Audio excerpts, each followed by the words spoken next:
Sarigam જીઆઈડીસીની ટ્રાયસ્ટાર intermediate company દ્વારા વૃક્ષારોપણ કાર્યક્રમનું આયોજન કરવામાં આવ્યું હતું। કંપની છેલ્લા 25 વર્ષથી સતત વૃક્ષારોપણ કરી રહી છે અને વાવવામાં આવેલા વૃક્ષોની નિયમિત દેખરેખ પણ રાખે છે। આ કાર્યક્રમમાં સરીગામ ઇન્ડસ્ટ્રીઝ એસોસિએશનના પ્રમુખ કૌશિક પટેલ, સરીગામ નોટિફાઈડ એરિયા ઓથોરિટીના ચેરમેન દિલીપ ભંડારી, સજ્જન મુરારકા, આનંદ પટેલ, વિનોદ સિંહ, ધ્રુવીન પટેલ, કમલેશ ભટ્ટ, કિશોર ગજેરા સહિત અનેક ઉદ્યોગપતિઓ અને આગેવાનો ઉપસ્થિત રહ્યા હતા।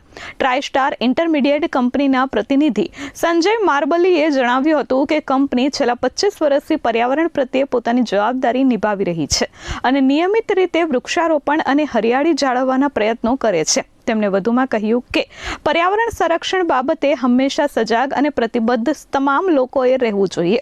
ભવિષ્યમાં પણ આ પર્યાવરણલક્ષી કાર્યક્રમો इंटरमीडिएट कंपनी चालू रखશે।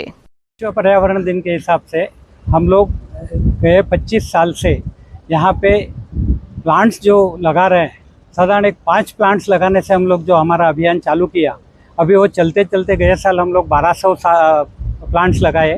इस साल भी हम लोग 700 प्लांट्स लगा रहे हैं और ये जो कार्यक्रम है हम लोग पर्यावरण के प्रति पहले से ही प्रतिबद्ध थे कि हम लोग पर्यावरण के खिलाफ कुछ भी नहीं होने देंगे और पर्यावरण को जितना सुरक्षा करना है, संरक्षण करना है, वो करते आएंगे, करते रहेंगे। नहीं किए ट्राइस्टर जो 4-5 कंपनी के मैं बोल रहा हूँ, उसका वजह शायद सक्सेस का ये होगा कि हर साल इस प्रोग्राम को वो लोग करवाते हैं, हम लोग को भी बुलाते हैं। हम लोग को भी लगता है देखकर जीपीसीबी का नॉर्म्स तो एक अलग चीज़ है।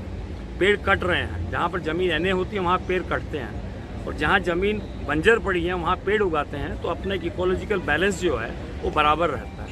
तो हमको यही ध्यान रखना है। अमित सिंह राजपूत साथे प्रशांत पंचाल, S24 न्यूज़, सरीगाम।